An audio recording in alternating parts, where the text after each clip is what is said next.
मुझे इस बड़ी जिम्मेवारी का पूरा एहसास है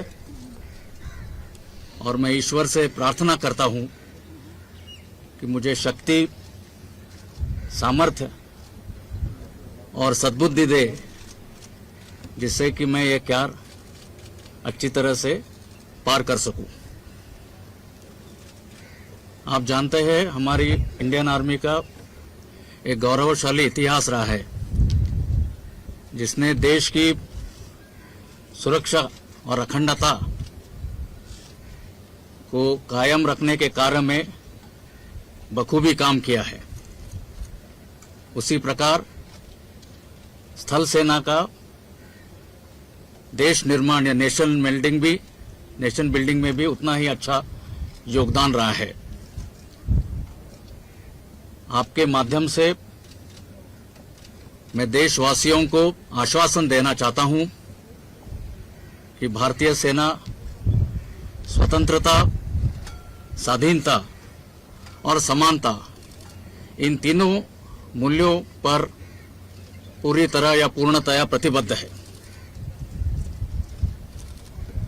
आप जानते हैं विश्व की जियोपॉलिटिकल सिचुएशन तेजी से बदल रही है, जिसके फलस्वरूप हमारे आगे कई चुनौतियां हैं। हर संभव चुनौती का सही मायने में सामना करना हमारी स्थल सेना का काम है।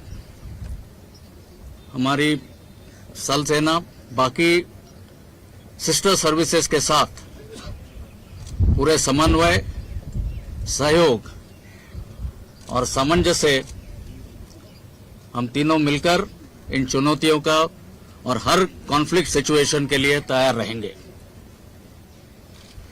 मेरी कोशिश रहेगी कि मेरे प्रीडिसेसर्स ने जो अच्छा काम किया है उसको मैं आगे बढ़ाऊं और खास करके आधुनिकीकरण और आत्मनिर्भरता के क्षेत्र में अहम लक्ष्य प्राप्त करूं। जहां तक हमारे बहादुर ऑफिसर्स, जेसीओज और जवानों का सवाल है, मैं उनको विश्वास दिलाना चाहूंगा कि उनका हित और कल्याण मेरे लिए सर्वोपरि रहेगा। साथ ही में हमारे भूतपूर्व सैनिक और वीर नारी, उनका वेलबींग को ध्यान रखना भी मेरी प्राथमिकता रहेगी। I have known the other two service chiefs very well, and I think it is a good beginning and good indication of synergy and cooperation and jointmanship among the three services. And I want to assure you that all three of us will work together and take things forward in the cause of national security and defense. So this is a very difficult time. You have two adversaries, both very active. You have, as you mentioned, lots of things happening in Ukraine. The geopolitical situation, as you say, is changing. What will be your major priorities over these 2+ years? Right, my utmost and foremost priority would be to ensure very high standards of operational preparedness to face the current as well as the current, contemporary and the future challenges across the entire spectrum of conflict. Secondly, in terms of capability development and force modernization, my effort would be to leverage new technologies through the process of indigenization and Atmanirbharta. Thirdly, I will like to focus on the ongoing reforms, restructuring and transformation so as to enhance the Indian Army's operational and functional efficiency.